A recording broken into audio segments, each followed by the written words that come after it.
ஆட்சியை தொடர நாங்க தடையா இருக்க விரும்பல. அந்த வகையில பேரவையிலிருந்து நாங்க வெளிநடப்பு செய்யறோம். நன்றி, வணக்கம். எனக்கு ஒண்ணுமே புரியல. இவ்வளவு நாள் இவங்க எப்படி ஆட்சி பண்ணாங்க?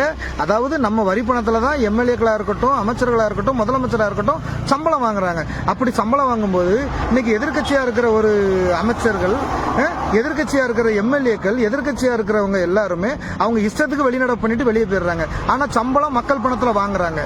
இப்போ ஒரு கம்பெனில வேலை பார்க்கறோம், நமக்கு அந்த வேலை பிடிக்கலன்னா நம்ம வேலையை விட்டுட்டு வெளியே போயிருவோம். அதுதானே உண்மை. ஆனா இவங்க மக்கள் வரி பணத்துல சம்பளத்தை வாங்கிக்கிட்டு வெளிநடப்பு செய்யறோங்கிற பேர்ல வெளியே வந்து ஊரை சுத்துறதும், கொட்டம் அடிக்கிறதும், கல்யாண வீட்டுக்கு போறதும், கல்யாண வீட்டுல போய் அரசியல் பேசுறதும், இதுக்கா மக்கள் அவங்களை தேர்ந்தெடுத்தோம். ஒண்ணு அவங்க சட்டமன்றத்தில் இருக்கணும், கண்டிப்பா 9 மணில இருந்து 5 மணி வரை. வெளியே போறாங்களா, அது அவங்க தொகுதியா தான் இருக்கணும். அந்த தொகுதியில என்ன குறை இருக்கு, அந்த தொகுதியில என்னென்ன தேவை இருக்கு, அதை மக்கள்கிட்ட கேட்டு அரசாங்கத்திட்ட சொல்லி அதை முதல்வர்கிட்ட பேசி அதை வாங்கி கொடுக்கணும். அதுக்கு தானே நம்ம வேலைக்கு வச்சிருக்கோம். அப்படி அவங்களால முடியல, சட்டமன்றத்தில் எங்களால இருக்க முடியல, முதல்வர் கேள்விக்கு நாங்க பதில் சொல்ல முடியல, அவர் பேசுறதை எங்களால சகிக்க முடியலன்னா ராஜினாமா பண்ணிட்டு வெளியே போங்கப்பா. நல்லவங்க உள்ள வருவாங்க. மக்கள் வரி பணத்துல சம்பளத்தை வாங்கிக்கிட்டு வெளிநடப்பு செய்யறங்கிற பேர்ல நீங்க ஊர் சுத்துறீங்க. அதை 75 வருஷமா மக்கள் கண்டுக்காம விட்டுட்டாங்க. ஆனா இனிமே நாங்க கண்டுக்காம இருக்க முடியாது. அதனால நல்லா புரிஞ்சுக்கோங்க.